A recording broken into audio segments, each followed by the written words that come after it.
Right now, literally beneath the White House lawn, the military is simultaneously constructing this highly classified missile-resistant bunker. Right.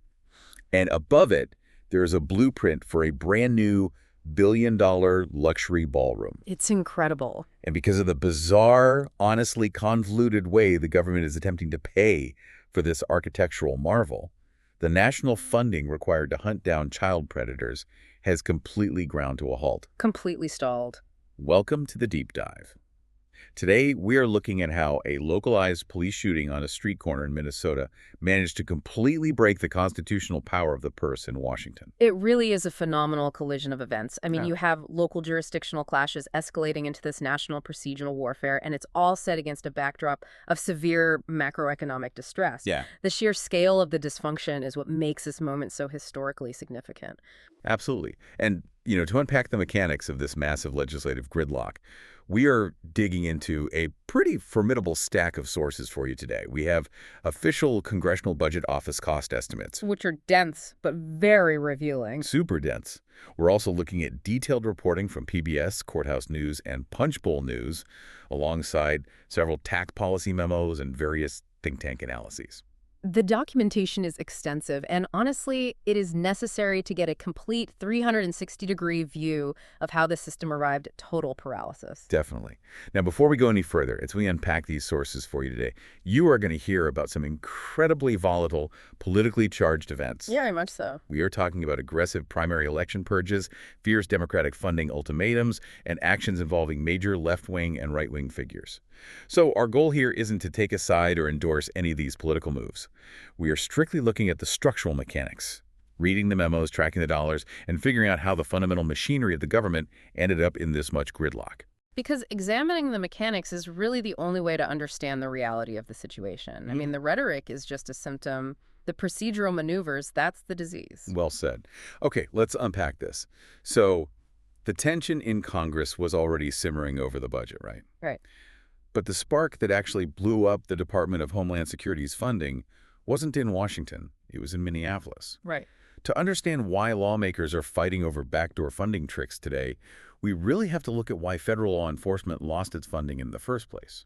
Yeah, and the timeline for that begins over a year prior, back in January 2025. So, President Trump issued a declaration framing illegal immigration as a national emergency. And that specific executive action was really the catalyst here. because it changed how they operated. Exactly. It bypassed standard departmental resource allocation and authorized this series of highly aggressive, localized enforcement operations across the interior of the country. And that campaign led directly to early 2026, specifically to a DHS initiative branded as Operation Metro Surge. Right. And Operation Metro Surge was this intensive, highly militarized tactical crackdown, and it was concentrated heavily in Minneapolis. Which brings us to the tragedy of it all. Yeah, the execution of this specific operation resulted in 2 fatal shootings of unarmed U.S. citizens by federal agents, and this was within a span of just 17 days. Wow. Let's look at the first incident, because the jurisdictional fight that followed is what actually broke Congress. The oversight reports detail the events of the morning of January 7th, 2026. Right, so the victim in that January 7th incident was a 37-year-old writer and poet named Renee Nicole Macklin Good. Okay. The official reports state that she and her partner were in their vehicle on Portland Avenue South. They had essentially just pulled over down the street to film federal immigration activity that was taking place in their neighborhood. According to the initial statements from the administration, when Good attempted to turn her vehicle away from the agents, an ICE agent named Jonathan Ross approached on foot. He drew his firearm and fired 3 rapid shots in under a second, fatally striking Good in the side of the head.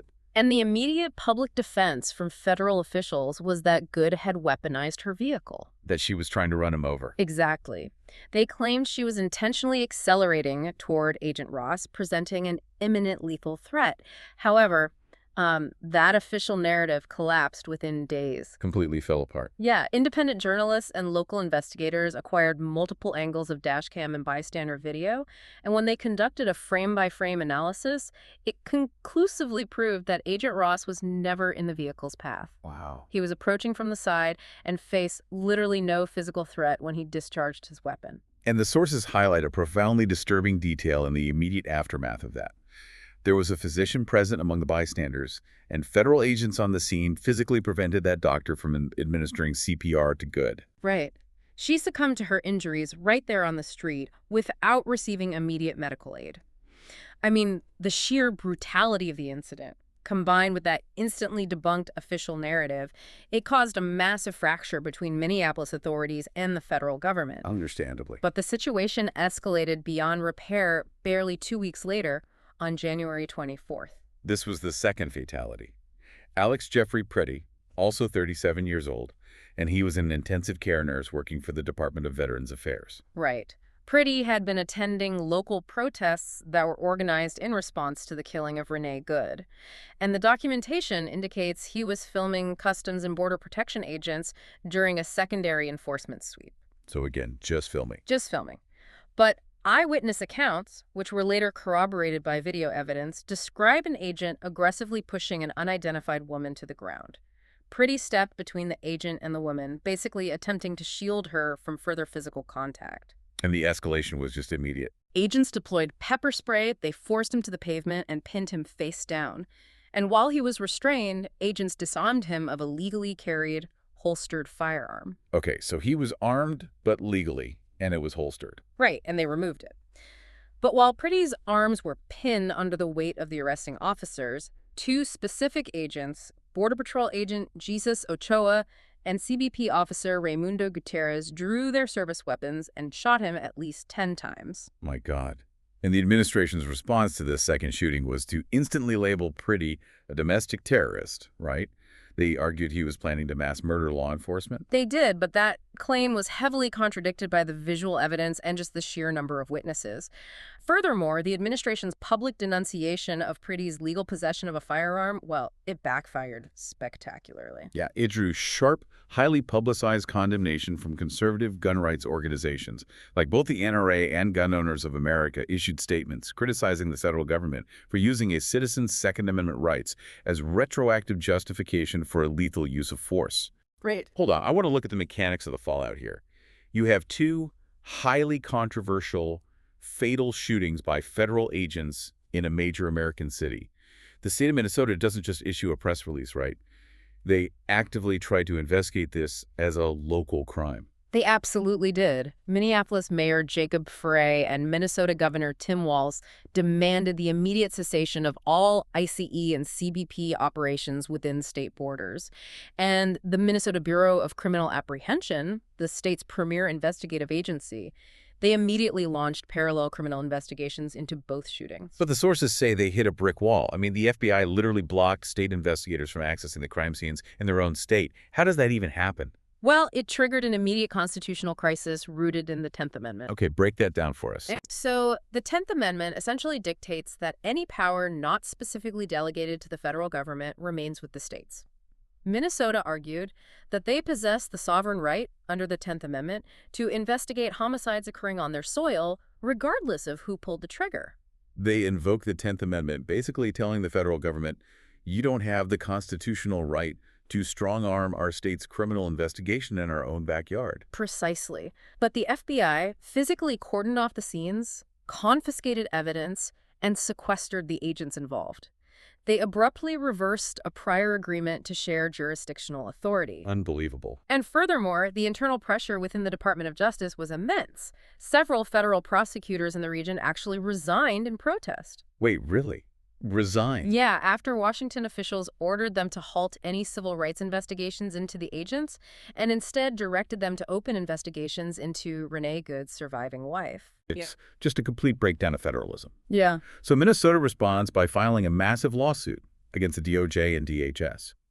But how does this localized legal trench warfare translate into a total shutdown of the Department of Homeland Security back in Washington? Because the local outrage provided the political mandate for national action, because of the blatant stonewalling, the refusal to cooperate with state authorities, and the total lack of any internal accountability, congressional Democrats drew a hard line. Right. Senate and House Democrats flatly refused to approve any annual funding for ICE and CBP unless Binding statutory civil rights guardrails were attached to the appropriations. And the Republican majority refused to attach those guardrails. Exactly. So the funding simply expired. This standoff triggered a historic 76-day partial shutdown of the entire Department of Homeland Security. Wow. You had thousands of federal employees furloughed, operations paralyzed, and critical national security infrastructure operating on fumes, all stemming from the fallout of Operation Metro Surge. So the entire apparatus of Homeland Security is just sitting in the dark. How does Congress eventually get the lights back on? Because clearly, the Coast Guard and FEMA can't stay shut down forever over a dispute about ICE. Right, they can't. So they engineered what legislative analysts refer to as a two-track strategy. Okay. Track one was a conventional bipartisan compromise. They passed H.R. 7481, which was a $48 billion appropriations bill. This bill fully funded all the non-enforcement components of DHS. Like FEMA and the TFA. Yeah, FEMA, TSA, the Coast Guard, and cybersecurity divisions. It also included a modest mandate requiring federal agents to wear clearly identifiable insignia. But Track 1 completely carved out ICE and Border Patrol. They were entirely omitted. So the non-enforcement agencies were operational again, but the enforcement agencies remained unfunded through standard channels. Which brings us to the second track. Exactly. This necessitates Track 2, which is really the epicenter of the current legislative paralysis. Because regular appropriations were blocked by the Democratic demands for accountability, Republican leadership turned to a procedural loophole designed to bypass this 60-vote filibuster threshold. Let's dive into the mechanics of this Track 2 vehicle. We're talking about Senate Bill 2, the Secure America Act. If Democrats are blocking the standard funding, how does S2 get around them? Through the budget reconciliation process. In the Senate, almost all major legislation requires 60 votes to overcome a filibuster. Right. But budget reconciliation is a highly specialized parliamentary tool. It allows legislation explicitly related to taxing and spending to pass with a simple majority of just 51 votes. Which means the Republican majority wouldn't need to negotiate with a single Democrat. Exactly. The mechanism to unlock this process was triggered in late April 2026, when the Senate narrowly passed a concurrent budget resolution known as SCON Res 33. This resolution provided the formal instructions to specific committees, ordering them to draft the actual reconciliation bill. Okay, so we have the official CBO cost estimates right here. Yeah. And the numbers they drafted are just staggering. S2 is a massive piece of legislation split between two committees. Yeah, the structural breakdown is critical here. The Homeland Security and Governmental Affairs Committee, or HSGAC, drafted the first portion. Their section provides $32.5 billion in direct appropriations. That's billion with a B. Billion with a B. And that includes $19.1 billion dedicated solely to CBP personnel costs and $7.5 billion for ICE's Homeland Security Investigations Division. And then the Judiciary Committee drafted the second portion, which piles another $39.2 billion onto the total. According to the CBO, we are looking at a combined deficit increase of roughly $92 billion over 10 years. But the way this money is distributed over time is incredibly aggressive. Oh, it is entirely front-loaded. If you look at the CBO's projected outlay curve, the actual money leaving the Treasury peaks massively at $6.84 billion in the year 2029, and then it sharply tapers off in the subsequent years. I want to focus on this strategy of front-loading or forward funding. It's almost like paying your teenager's allowance 3 years in advance, right? Yeah. You lose all ability to ground them or enforce rules because they just don't need to come back to you for gas money anymore. That is the exact political utility of forward funding. By appropriating 3.5 years' worth of operational capital up front, the Republican majority is effectively stripping Democrats of any future leverage. Wow. If ICE and CBP possess sufficient reserves to operate independently until 2029, they bypass the annual appropriation cycle entirely. Democrats cannot threaten to withhold funding to demand policy changes or civil rights guardrails because the agencies simply won't need their approval. Tolan, I'm stuck on the fiscal reality of this. Because if I'm reading these think tank analyses correctly, ICE and CBP aren't exactly hurting for cash. The sources indicate they are still sitting on an estimated $103 billion in carryover reserves from a massive reconciliation package passed the previous year, H.R. 1, famously dubbed the One Big Beautiful Bill Act. That is a major, major point of contention. The agencies have massive unspent balances. So if I'm a moderate Republican looking at the economy, why wouldn't I just tell ICE to spend the $103 billion they already have in the bank? Why are we pushing a new $92 billion deficit increase? Is there some legal restriction on those old reserves, or is this purely a political power play to secure future autonomy? It is overwhelmingly a political maneuver designed to insulate the enforcement apparatus from congressional oversight. And that blatant forward funding strategy triggered immense blowback, significantly from major labor organizations. Right. The AFL-CIO mounted a fierce lobbying campaign against S2. They framed it not as a necessary budget adjustment, but as a blank check that effectively costs every American taxpayer an additional $530 per household. Just to fund agencies that are already sitting on over $100 billion in unliquidated obligations. Exactly. So the fiscal justification is highly dubious. But let me ask about the procedural loophole itself. If reconciliation is strictly a budgetary tool designed purely for balancing the checkbook, taxes, and spending, how are lawmakers using it to dictate complex law enforcement policy without standard legislative scrutiny? Well, they technically aren't allowed to. To prevent exactly the kind of abuse you were describing using a fast-track budget bill to ram through sweeping non-financial policy changes, the Senate relies on a structural safeguard known as the Byrd Rule. Named after the late Senator Robert Byrd, who recognized that a simple majority loophole would eventually swallow the entire Senate if left unchecked. Exactly. The Byrd Rule is codified as Section 313 of the Congressional Budget Act. Its primary function is to strictly police the contents of a reconciliation bill. It mandates that every single provision, every line item, must have a direct, non-incidental impact on the federal budget. So no TET projects. Right. You cannot use reconciliation to pass mere policy directives, ideological messaging, or non-fiscal pet projects. If a provision's primary purpose is policy rather than budgetary impact, it is deemed extraneous. And this requirement for strict budgetary relevance is the exact mechanism that triggers the next massive roadblock in this crisis. Because when you open up a multi-billion-dollar reconciliation bill that bypasses the filibuster, it becomes a legislative magnet for controversial executive branch projects. Everyone wants to hitch their wagon to the must-pass bill. It essentially becomes a high-speed train that everyone tries to jump onto. And the most controversial cargo they attempted to load onto S2 was a billion-dollar security package explicitly tied to a highly scrutinized architectural project at the White House. We have to talk about the White House East Wing, because the scale of what is happening there is difficult to comprehend.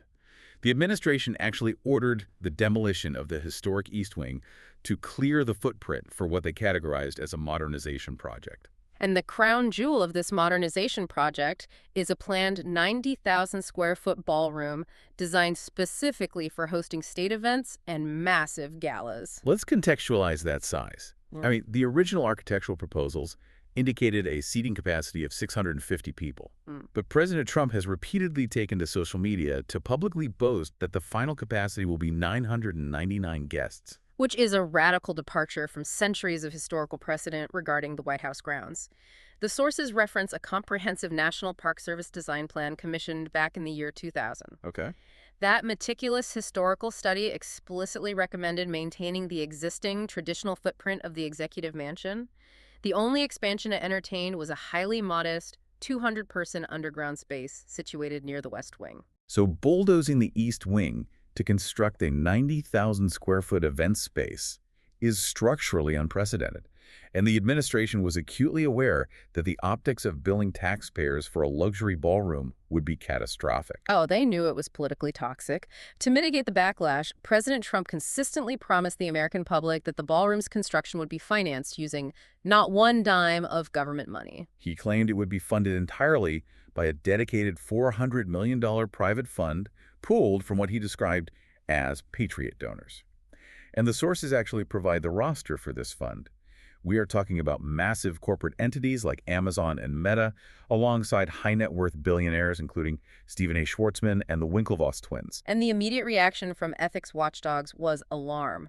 Allowing megacorporations and billionaires to privately finance a wing of the White House introduces profound, unresolvable conflicts of interest.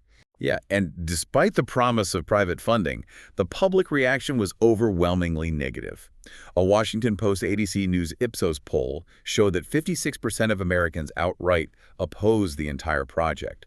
So, if this is a deeply unpopular, privately funded luxury space, how did public taxpayer money get woven into a national security reconciliation bill? A sudden security incident provided the necessary pretext. In April 2026, a shooting occurred at the Washington Hilton during the annual White House Correspondents Association dinner. Right. The administration immediately cited this elevated threat environment to justify federal intervention in the ballroom's construction. Republican lawmakers, spearheaded by Senator Chuck Grassley, quietly inserted a $1 billion Secret Service earmark into the Judiciary Committee's section of the S2 reconciliation bill. But they didn't call it ballroom funding. The legislative language purposely omitted the word ballroom entirely. It merely stated the $1 billion was for security adjustments and upgrades at the East Wing. It was legislative camouflage. Senator Grassley's office defended the earmark by pointing to a specific clause buried in the text, which stipulated that none of the appropriated funds could be utilized for non-security elements. Huh? They argued this proved the money wasn't paying for chandeliers or catering kitchens. But that defense completely fell apart during a closed-door briefing. The Secret Service chief was brought before lawmakers and made a stunning admission regarding how that $1 billion would actually be spent. Right. The chief conceded that only $220 million of the $1 billion earmark would be allocated to fortify the physical structure of the new ballroom. Which means doing what exactly? Installing blast-proof windows, advanced drone detection arrays, and military-grade chemical filtration systems. Which leaves a massive $780 million unaccounted for regarding the building itself. Exactly. The chief admitted that the remaining $780 million would be diverted into the broader agency, either funding general specialized training, expanding the Special Operations Division, and covering widespread, unrelated security upgrades across the Secret Service portfolio. The bait and switch is staggering. But the administration's secondary justification for this funding is even more bizarre. I mean, it reads like a plot device from a geopolitical thriller. It really does. It involves the classified infrastructure beneath the executive mansion. While the lavish ballroom is being constructed above ground, the military is simultaneously excavating and building a massive, highly classified, missile-resistant command complex directly beneath it. Wow. This subterranean installation is engineered to replace the outdated Presidential Emergency Operations Center, commonly known as the PEOC. So the bunker where the continuity of government is maintained during a nuclear or terrorist attack. Exactly. And the Department of Justice actually appeared in federal court to defend the ballroom project, using a remarkable architectural argument. They asserted that this new subterranean bunker could not structurally function without a massive security shield layered above it. Wait, so they are claiming the ballroom is the shield? They argued that because the ballroom design incorporates a missile-resistant concrete cap and heavily reinforced blast-proof windows, the luxury event space itself is functionally a national defense shield, seamlessly integrated into critical military infrastructure. It is a phenomenal stretch of logic. They are attempting to use a national security loophole to effectively subsidize the structural foundation of a luxury event space. You can easily understand why Democrats, such as Representative Rosa DeLauro, vehemently accuse the administration of orchestrating a massive legislative bait and switch. Oh, absolutely. But interestingly, it wasn't the Democrats who ultimately derailed this specific funding mechanism. It was the Senate's internal referee. This brings the narrative directly back to the Byrd Rule. Over the weekend of May 16th, the Senate parliamentarian, Elizabeth McDonough, undertook the formal review of S2 to ensure it complied with reconciliation rules. Which is a process affectionately known on Capitol Hill as the Byrd Bath. The Byrd Bath, exactly. She scrubs the bill to see what survives the budgetary rules. Precisely. And following her review, she issued a devastating ruling for the administration. She determined that the $1 billion White House security provision was fundamentally non-budgetary in nature. Right. The policy implications of structurally integrating a private ballroom with military infrastructure far outweighed the mere fiscal impact of the $1 billion. Therefore, the provision violated the Byrd Rule and was entirely too extraneous to bypass the 60-vote filibuster. Which means if Republican leadership attempted to keep the ballroom money in the bill, any single Democrat could raise a parliamentary point of order, demand a 60-vote threshold, and effectively kill the entire $92 billion law enforcement package instantly. The provision had to be surgically removed to save the larger bill. And when McDonough handed down this ruling, it triggered an absolute public meltdown from President Trump. He immediately took to Truth Social and launched a direct attack on the parliamentarian, demanding that Senate Republicans fire Elizabeth McDonough immediately. He accompanied that demand with a blatantly false claim that she was an Obama administration appointee. Which she isn't. No, the reality is that McDonough was appointed to the role in 2012 by then Senate Majority Leader Harry Reid, but she is a nonpartisan career official who has served under both Democratic and Republican majorities. In fact, she has a long history of issuing rulings that infuriated Democrats, such as striking down minimum wage increases and immigration reforms from previous reconciliation attempts. But the president's demands didn't stop at firing the referee. He demanded that the Senate completely rewrite the rules of the institution. He demanded they kill the filibuster entirely, abolish the 60-vote threshold for all legislation, and use the newly cleared procedural space to pass the Save America Act. And the Save America Act is a highly controversial piece of election legislation that would mandate stringent proof of citizenship for voter registration nationwide. So we are looking at a massive escalation. How does the GOP leadership handle a president demanding they fire a nonpartisan official and detonate the filibuster, all because he lost a procedural ruling on ballroom funding? Well, the demand to eliminate the filibuster is where the institutionalist wing of the Republican Party usually draws a hard line.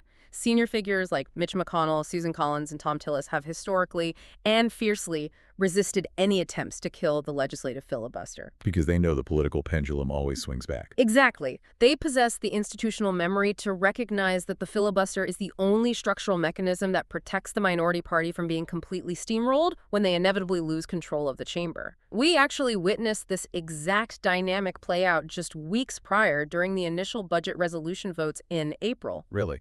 What happened? An aggressive amendment to attach the SAVE Act to the budget failed, specifically because those moderate institutionalist Republicans voted against it to preserve the procedural norms. So the ballroom funding crashes into a procedural wall, the president is openly threatening his own party's leadership, and the reconciliation bill is wobbling. But as chaotic as the ballroom fight was, the sources reveal it was rapidly overshadowed by a completely separate, even more explosive financial bombshell. The sheer volume of concurrent crises is staggering. While the Senate was locked in this arcane parliamentary wrestling match over $1 billion for an event space, the Justice Department casually bypassed Congress entirely and announced an executive settlement fund that threatened to completely fracture the Republican coalition from the inside out. Let's examine the $1.76 billion anti-weaponization fund, because the legal architecture of this maneuver is breathtaking. The strategic timing of the DOJ's announcement was explosive. On Monday, May 18th, precisely as the S2 reconciliation bill was faltering in the Senate, the Department of Justice announced the creation of this massive new fund. And the specific dollar amount, $1.776 billion, was a highly intentional symbolic nod to 1776, the founding year of the country, designed to appeal directly to the president's political base. But the truly radical element isn't the symbolism, it's a funding mechanism. Congress did not appropriate this money. They didn't vote on it. No, Congress was completely circumvented. The administration legally established this fund as a compromise settlement of a massive $10 billion civil lawsuit that Donald Trump had personally filed against his own government. Just to be clear on the timeline here, the president sues his own administration's Internal Revenue Service over the unauthorized leak of his tax returns during a previous administration. His own Department of Justice then negotiates a settlement with his personal legal team, and they agreed to create a nearly $2 billion fund. How does the DOJ legally extract $1.776 billion from the Treasury without congressional authorization? They utilized a mechanism called the Judgment Fund. Historically, decades ago, Congress grew tired of having to pass a separate law to authorize payment every time a postal worker crashed a mail truck or someone slipped and fell in a federal building. It makes sense. Right. So to streamline government liability, Congress created the Permanent Judgment Fund, an indefinite, permanent appropriation designed to automatically pay out routine legal settlements against the United States. It was supposed to be an administrative tool for mundane liabilities. Exactly. But the executive branch essentially hijacked this mundane administrative tool. By negotiating a massive settlement to resolve the president's lawsuit, the DOJ unlocked this unlimited, unappropriated piggy bank, effectively bypassing the legislative branch's control over federal spending. And who determines how this $1.76 billion is distributed?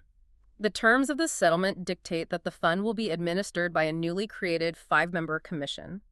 The power dynamic of this commission is entirely skewed.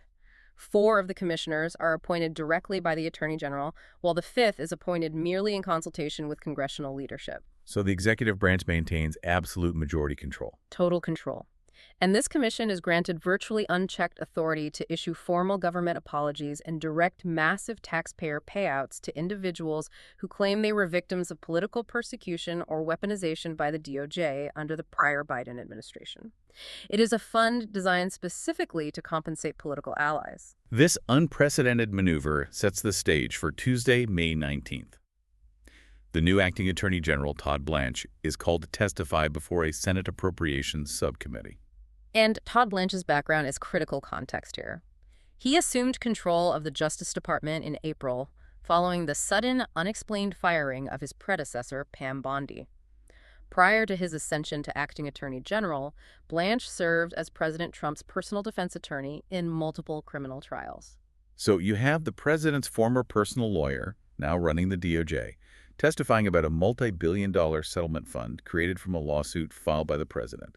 The testimony was an absolute disaster for the administration. The Democratic attacks were expected, obviously. Senator Chris Van Hollen aggressively questioned the legality of the maneuver, calling the fund pure theft and explicitly accusing Blanche of acting more like the president's personal consigliere than the independent chief law enforcement officer of the United States.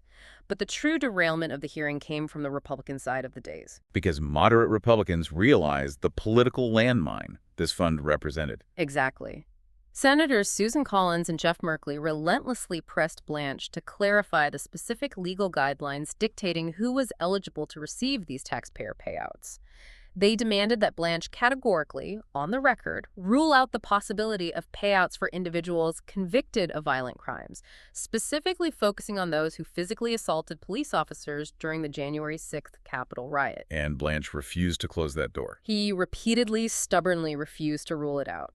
When Senator Merkley directly challenged him, asking if Blanche personally believed violent offenders should receive taxpayer compensation, Blanche bluntly stated, "My feelings don't matter." Wow. He maintained that the commission's mandate was broad, and anyone could apply if they genuinely believed they were a victim of systemic weaponization.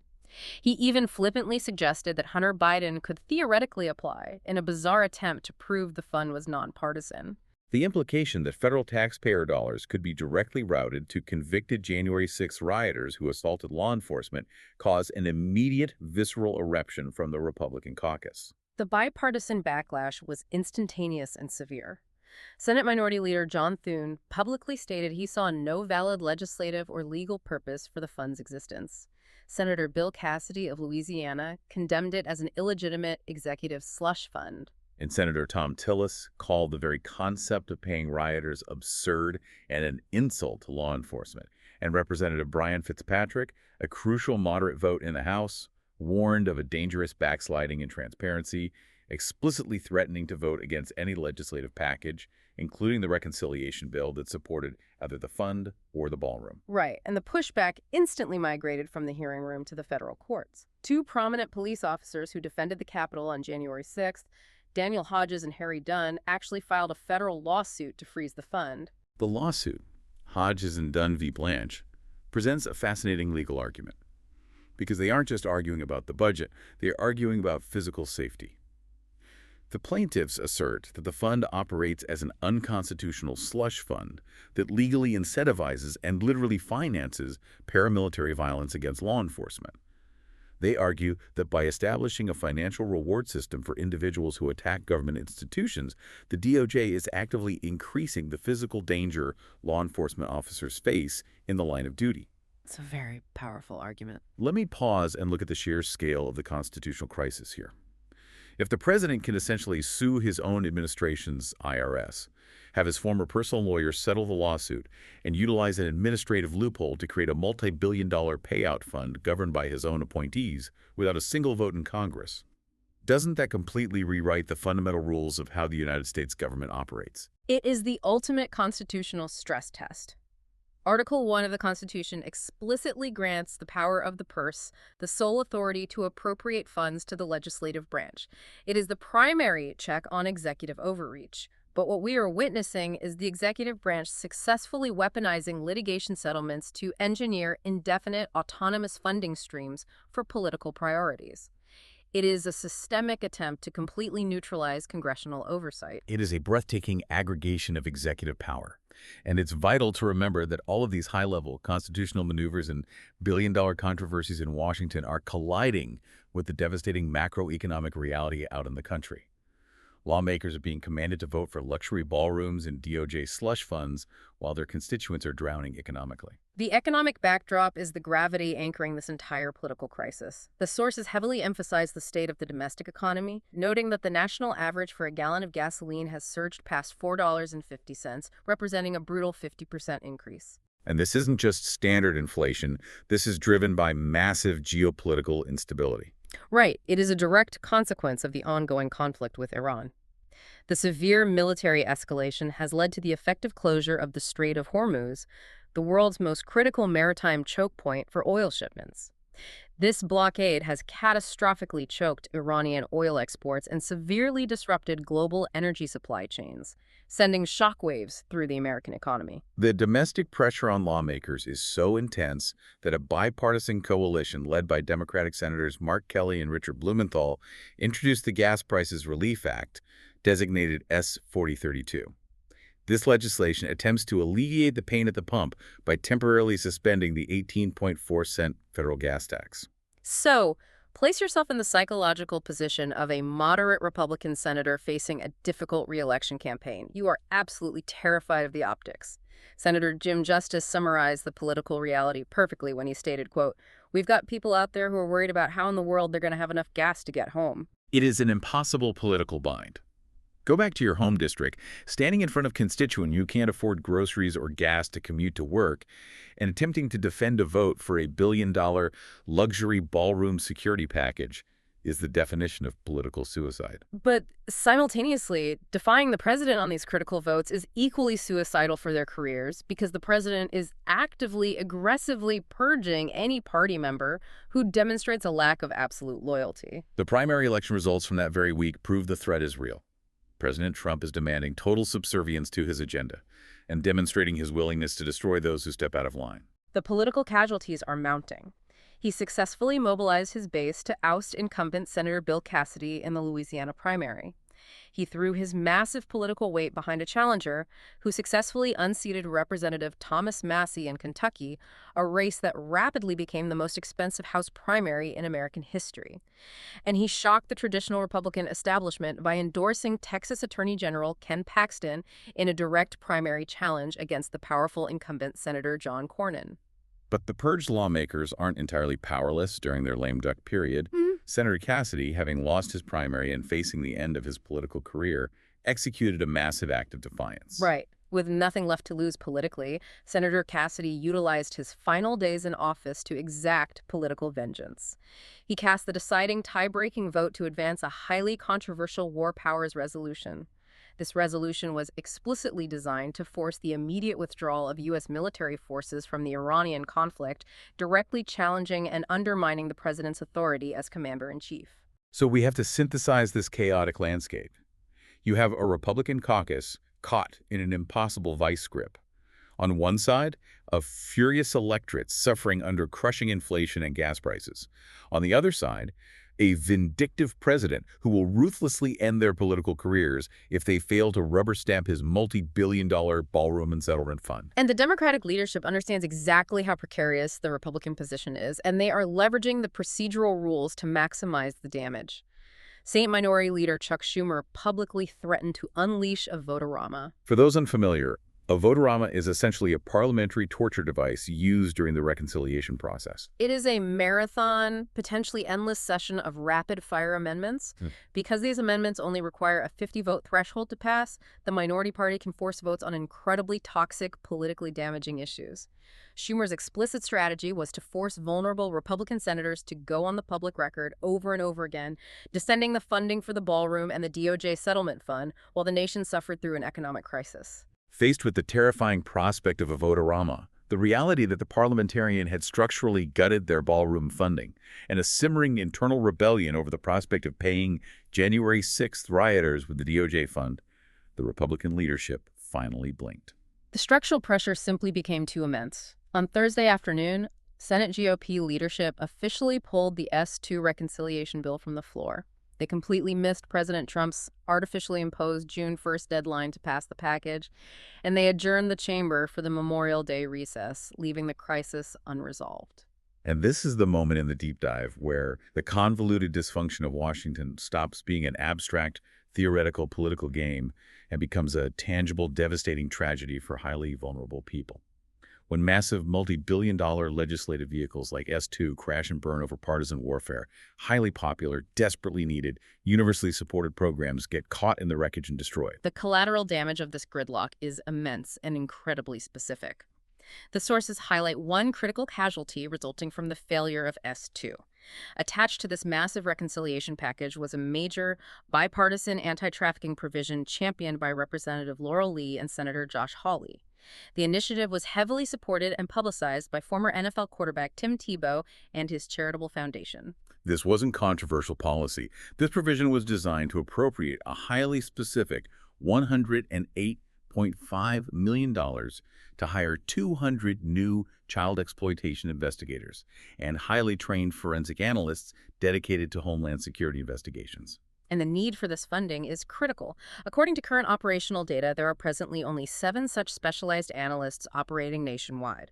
7 individuals tasked with processing and investigating thousands upon thousands of backlogged child sexual abuse cases. It is a desperately underfunded, overwhelmed unit attempting to manage a horrific crisis. And because this vital, universally supported life-saving funding was structurally attached to the toxic, deeply partisan reconciliation bill, it is now entirely stalled. It's sitting in a drawer in an empty Capitol building. It perfectly highlights the ultimate devastating flaw of relying on these massive, must-pass legislative megabills. They inevitably morph into legislative hostage situations. The basic, essential functions of governance, whether it's funding child exploitation investigators, maintaining emergency FEMA operations, or keeping the lights on at border checkpoints, become inextricably tied to the most extreme, uncompromising partisan demands.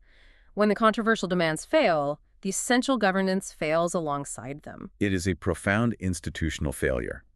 Let's summarize the incredible chaotic convergence of events we've unpacked today, because the domino effect is staggering.